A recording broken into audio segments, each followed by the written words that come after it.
पहली खबर, Indore murder case, राजा और सोनम रघुवंशी मामला। दोस्तों, दूसरी सबसे बड़ी खबर, शर्मिष्ठा को जमानत, वजाहत खान हुए गिरफ्तार। तीसरी खबर, नेतन्याहू पर असदुद्दीन ओवैसी का तीखा बयान।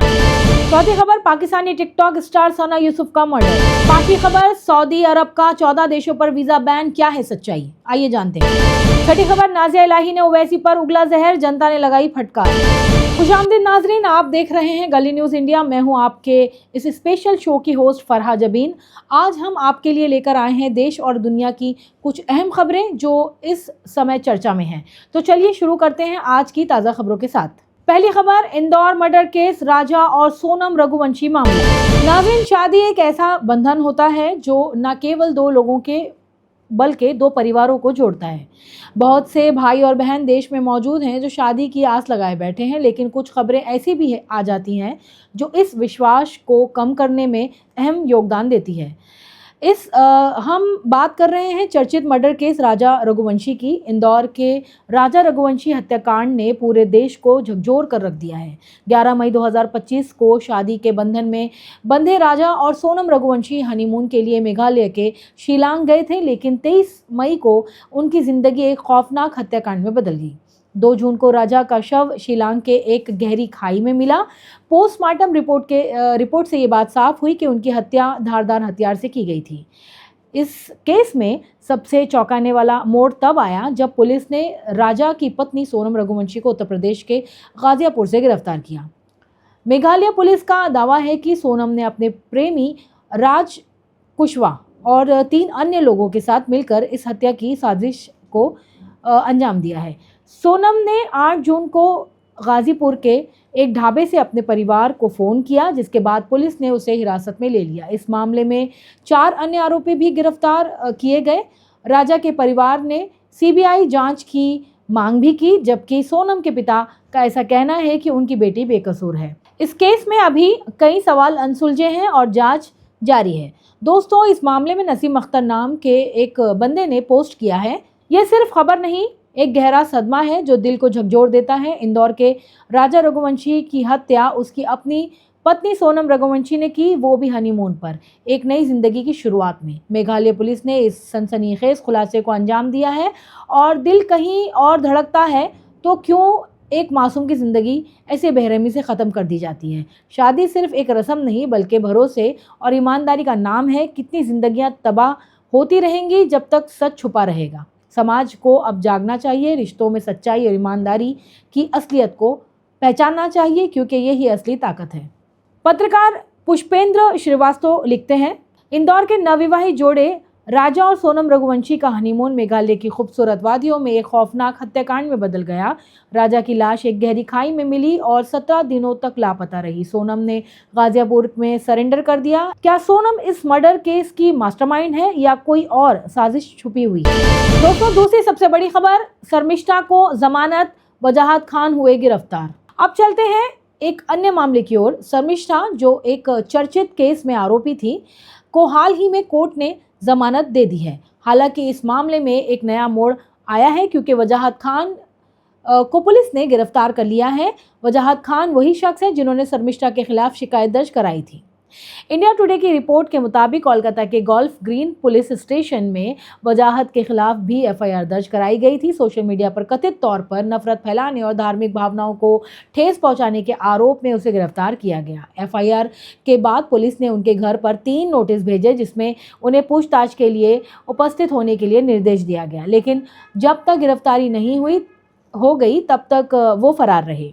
कई छापों के बाद उसे गिरफ्तार कर लिया गया है। रिपोर्ट के मुताबिक शर्मिष्ठा की गिरफ्तारी के बाद से वजाहत खान कथित रूप से लापता था। उसके पिता सादत खान ने बताया कि वजाहत घर वापस नहीं लौटा है और परिवार को धमकी भरे फ़ोन आ रहे हैं, जिनमें उन पर शर्मिष्ठा का जीवन बर्बाद करने का आरोप लगाया जा रहा है। श्री राम स्वाभिमान परिषद ने 2 जून को कोलकाता पुलिस में वजाहत खान के खिलाफ शिकायत दर्ज कराई। इस शिकायत में वजाहत पर हिंदू देवी देवताओं, धार्मिक परंपराओं और बड़े पैमाने पर समुदायों को निशाना बनाते हुए अपमानजनक और भड़काऊ भाषण का इस्तेमाल करने का आरोप लगाया गया। तीसरी खबर, नेतन्याहू पर असदुद्दीन ओवैसी का तीखा बयान। ऑल इंडिया मजलिस-ए-इत्तेहाद मुस्लिमैन के नेता असदुद्दीन ओवैसी ने इजराइल के प्रधानमंत्री बेंजामिन नेतन्याहू के खिलाफ एक बेबाक बयान दिया है। दोस्तों, ओवैसी ने नेतन्याहू को जहन्नुम का कुत्ता कहकर संबोधित किया, जिसके बाद सोशल मीडिया और राजनीतिक गलियारों में हंगामा मच गया है। ये बयान गाजा में चल रहे तनाव और फिलिस्तीन के समर्थन में ओवैसी के रुख के संदर्भ में आया है। कुछ लोग उनके इस बयान की निंदा कर रहे हैं तो कुछ इसे बेबाकी का प्रतीक बता रहे हैं। इजरायली फौज लगातार गाजा के आम लोगों पर हमला कर रहा है। बकरीद के मौके पर भी आईडीएफ ने अपनी क्रूरता जारी रखी। इसी कड़ी में हैदराबाद के सांसद असदुद्दीन ओवैसी ने इजरायली फौज और वहां के प्रधानमंत्री नेतन्याहू के खिलाफ कड़े शब्दों का इस्तेमाल किया। उन्होंने पीएम बेंजामिन नेतन्याहू को जहन्नुम का कुत्ता बताया है। गाजा के मासूमों के खिलाफ हो रहे जुल्म और तबाह होती जिंदगी पर दुनिया की खामोशी पर भी ओवैसी ने सवाल खड़े किए हैं। दरअसल ईद उल अजहा के दूसरे दिन यानी दूसरी कुर्बानी के दिन 8 तारीख को एक जलसे में बयान देते हुए गाजा के मुद्दे को उठाया गया। उन्होंने कहा कि जहां एक तरफ ईद उल अजहा की खुशियां मनाई जा रही हैं, वहीं गाजा के लोगों को भी याद रखना ज़रूरी है। उन्होंने गाजा की बदहाल स्थिति का जिक्र करते हुए कहा कि वहां 60,000 से भी ज़्यादा लोगों की मौत हो चुकी है और दुनिया में सबसे ज़्यादा घायल लोग इसी वक्त गाजा में हैं। उन्होंने कहा कि गाजा के लोग दुनिया से मदद की गुहार लगा कर थक गए हैं। सांसद ओवैसी ने कहा कि दुनिया ह्यूमन राइट्स की बात करती है और टेररिज्म को ख़त्म करने की बात पर जोर देती है, लेकिन जब फिलिस्तीनियों पर जालिम इजराइल और जहन्नुम का कुत्ता बेंजामिन नेतन्याहू की बर्बरता देखते हैं, तब दुनिया गूंगी हो जाती है, अंधी हो जाती है। उन्होंने कहा कि गाजा वासियों को मानवीय सहायता के लिए 8 किलोमीटर दूर बुलाया जाता है और इस बीच इजरायली फ़ौज उन्हें अपने गोलियों का निशाना बनाती है। साथ ही उन्होंने फ़िलिस्तीनी अवाम की तारीफ़ करते हुए कहा कि ये लोग दुनिया से मदद की गुहार लगाकर थक गए हैं, लेकिन गाजा वासी अल्लाह से अपने रिश्ते को कमज़ोर नहीं होने दिया। मीडिया रिपोर्ट्स के मुताबिक इजरायली फ़ौज ने ईद उल अजहा के दिन भी गाजा वासियों पर हमला किया। दावा है कि ये हमला तब किया गया जब गाजा के लोग मानवीय सहायता ले रहे थे, तब उन पर आईडीएफ ने फायरिंग करनी शुरू कर दी। इस घटना में लगभग 44 गाजावासियों की मौत हो गई है। इस मामले पर आपकी क्या राय है, अपने कमेंट्स हमें ज़रूर कीजिएगा। चौथी खबर, पाकिस्तानी टिकटॉक स्टार सना यूसुफ का मर्डर। पाकिस्तान की राजधानी इस्लामाबाद से एक दुखद खबर सामने आई है। 17 साल की मशहूर टिकटॉकर स्टार सना यूसुफ की 2 जून को उनके घर पर गोली मारकर हत्या कर दी गई थी। पुलिस ने इस मामले में एक संदिग्ध को गिरफ्तार किया था, जो सना का परिचित बताया जा रहा था। शुरुआती जांच में ऑनर किलिंग और व्यक्तिगत रंजिश के एंगल की जांच की जा रही थी। सना के इंस्टाग्राम पर 5 लाख से भी ज़्यादा फॉलोअर्स थे और उनकी मौत से उनके फैंस को भारी सदमा पहुंचा है। पुलिस इस मामले की गहराई से जांच कर रही है। दोस्तों, इस खबर को लेकर क्रांति कुमार नाम के एक शख्स ने सोशल मीडिया प्लेटफॉर्म पर एक्स पर लिखा, तस्वीर में जो लड़की दिख रही है इसका नाम सना यूसुफ है। पाकिस्तान की इस मशहूर टिकटॉक इन्फ्लुएंसर को गोली मारकर हत्या कर दी गई है। सना यूसुफ ने अपना 17 वर्षीय जन्मदिन मनाने के चंद घंटे बाद चचा के लड़के ने गोली मार दी। कजिन भाई सना से आकर्षित था। वो बार बार शादी पर प्रस्ताव रख रहा था, जिसे सना ने ठुकरा दिया। सना के इंस्टाग्राम और टिकटॉक पर मिलियन फॉलोअर्स हैं। वो शिक्षा और महिलाओं को जागरूक करने के लिए वीडियो बनाती थी। परिवार में अपने ही चचेरे भाई के वासना का शिकार बन गई है। पाकिस्तान महिलाओं के लिए नर्क है। फिलहाल पुलिस ने आरोपी को गिरफ्तार कर डंडा कर दिया है। एसएम उमेर नाम के एक शख्स ने पाकिस्तान में शिद्दत पसंदी पर लिखा, पाकिस्तानी टिकटॉकर सना यूसुफ की कुछ दिन पहले पाकिस्तान के बर्बर धार्मिक दरिंदों ने हत्या कर दी थी। इस लड़की ने बातचीत के दौरान कई बार अपने अल्लाह का नाम लिया। किसी को उसके माता पिता से पूछना चाहिए, आपकी बर्बर धार्मिक विचारधाराओं ने आपकी प्यारी बेटी को मार डाला, क्या आपको इसके लिए भी जन्नत मिलेगी? ये लड़की बहुत खुश थी और अपने माता पिता से बहुत ज़्यादा प्यार करती थी। पाकिस्तान धार्मिक रूप से असभ्य लोगों का देश है, जहां धार्मिक जानवर रहते हैं। वॉइस ऑफ इंडियन मुस्लिम्स नाम के एक एक्स हैंडल से लिखा गया, वॉइस, सना यूसुफ की मौत से पहले उनके फॉलोअर्स 732 के थे। मरने के बाद 934 के हो गए। उसकी वीडियो जो उसने अपनी जोश मारती जवानी में अपलोड की थी, उसके मरने के बाद उनको 60 लाख लोगों ने देखा, यानी उसके जिस्म की नुमाइश को। याद रखिए, अगर आपकी पोस्ट अच्छी है तो वो आपके लिए सदका जारिया बन जाएगी, लेकिन अगर आपकी पोस्ट, आपकी वीडियो बेहयाई फैलाती है तो वो आपके लिए कब्र में अजाब की वजह बनेगी। अभी भी वक्त है, लौट आओ, बेहयाई फैलाने से बाज आ जाओ, उम्मत में फसाद ना फैलाओ, वरना कुरान चीख चीख कर ऐलान कर रहा है कि वहाँ का अजाब बड़ा सख्त है। वहाँ गुनाह करने वाले, बेहयाई को आम करने वाले लोगों के लिए बड़ा अजाब है। वो पछताएंगे, कहेंगे कि काश मैं मिट्टी होता, लेकिन उस वक्त कोई चीज़ काम ना आएगी। हर हादसा इबरत है, इबरत हासिल करनी चाहिए।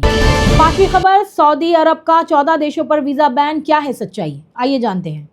सऊदी अरब ने कथित तौर पर 14 देशों के नागरिकों पर वीज़ा बैन लगाने की खबरें सोशल मीडिया पर वायरल हो रही हैं। सोशल मीडिया पर दावा है कि सऊदी अरब ने भारतीय वीज़ा पर रोक लगा दिया है। कई यूजर्स ने भारतीयों के लिए वर्क वीज़ा पर रोक का भी दावा किया है।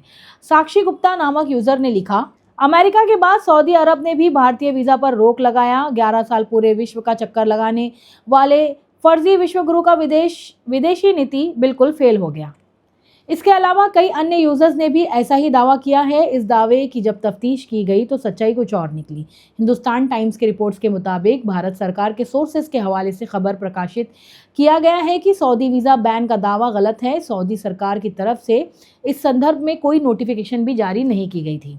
इसके अलावा कई अन्य रिपोर्टर्स ने बताया कि हज के दौरान भीड़ भाड़ से बचने के लिए अल्पकालिक वीज़ा पर टेम्पररी बैन लगाए जाते हैं, जो हज के समापन के साथ ही समाप्त हो जाते हैं।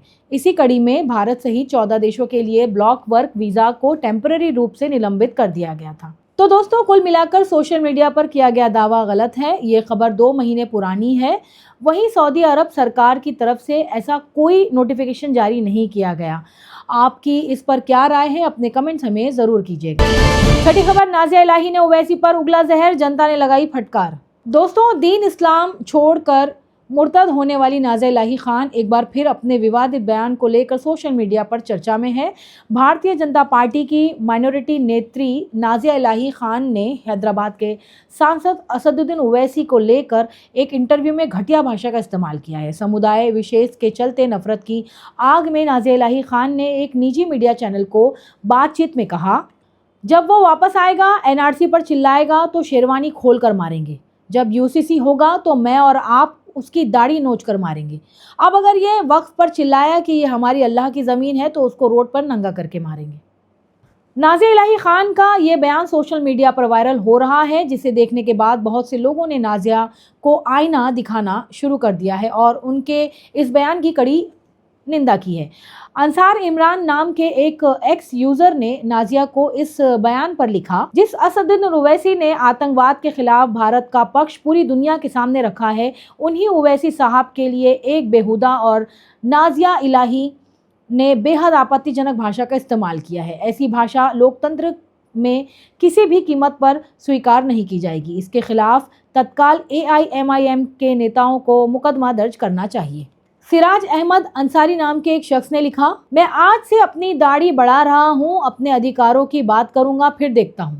एक शख्स ने नाज़िया की तस्वीर विजय माल्या के साथ शेयर करते हुए लिखा, ये कभी अपने बाप दादा का नाम क्यों नहीं बताती? इसे इस्लाम के बारे में बेसिक नहीं पता, अलग अलग काम धंधे किए हैं, अभी मुस्लिमों को गाली देने का धंधा कर रही है। नाज़िया इलाही खान को जवाब देते हुए इद्रीस उमैर नाम के एक बंदे ने लिखा, कोई अपनी घटियापन और भद्दी ज़बान से हकीकत को तो नहीं बदल सकता। इसका सीधा निशाना मोदी जी पर भी है, जो विदेशों में मुस्लिम राष्ट्र अध्यक्षों से गले मिलकर देश में मुसलमानों के बारे में दूसरी राय रखते हैं। क्या अहमकों को ये समझने की ज़रूरत नहीं है कि देश के मामले और विदेशों के मामले अलग हैं?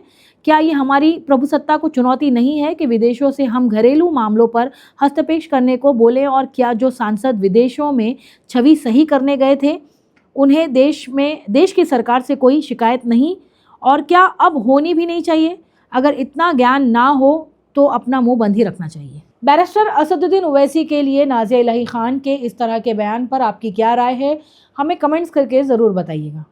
ये थी आज की प्रमुख खबरें। हम आपके लिए ऐसी ही ताज़ा और सटीक खबरें लाते रहेंगे। अगर आपको हमारा ये बुलेटिन पसंद आया तो अपने कमेंट्स हमें ज़रूर कीजिए और हमारे चैनल से जुड़े रहिए। शुक्रिया।